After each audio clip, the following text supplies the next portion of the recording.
I'm Dr. Steve Sinatra, and on this Wellness Wisdom episode, I want to talk about stress cardiomyopathy. You know, Heartbreak and Heart Disease is one of my books. I wrote it actually in my early 40s. I did a 10-year psychotherapy training program. I was a board-certified cardiologist. Unfortunately, I was seeing a lot of sudden cardiac death. I was seeing arrhythmias, acute heart attacks.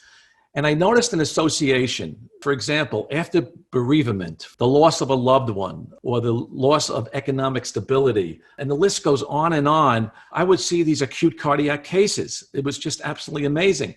And I'll never forget it. When I was a young cardiologist, when the Vietnam War was winding down, I saw a lot of sudden death. I was working in the cardiac catheterization lab, and I couldn't believe the amount of young people I was doing angiograms on. And it just had a terrific impact on me, where I was looking at stress as a clinical situation that affected the heart, and it could affect the heart big time. Now, a few years later, Japanese researchers looked at this, and they called it Takotsubo's cardiomyopathy, or again, stress-induced cardiomyopathy. And what happens is these people who are under intense emotional stress can develop a heart attack in about 5 to 10% of cases. Usually the pathology is a ballooning, what we call the left ventricle, and they can see this on angiographic analysis. And the precipitating causes are usually overwhelming emotion. It could be fits of grief, of bereavement, even rage, or severe emotionality. So basically, the symptoms of this illness is just like a heart attack. It can be acute chest pain or shortness of breath. You know, people can have arrhythmias. And basically the prognosis, unlike a heart attack, is good. In other words, a lot of these patients do recover.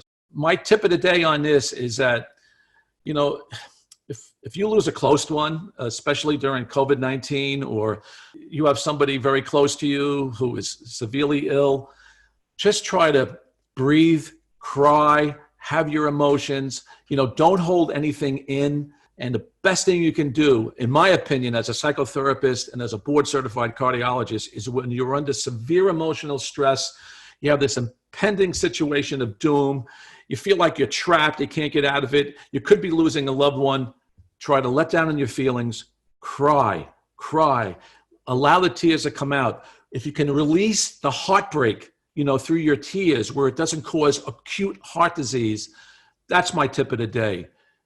Surrender to your feelings, have your emotionality out, and hopefully you'll get through this crisis where it doesn't cause an acute cardiac event. Thanks for listening, folks. From my heart to yours, I'm Dr. Steve Sinatra.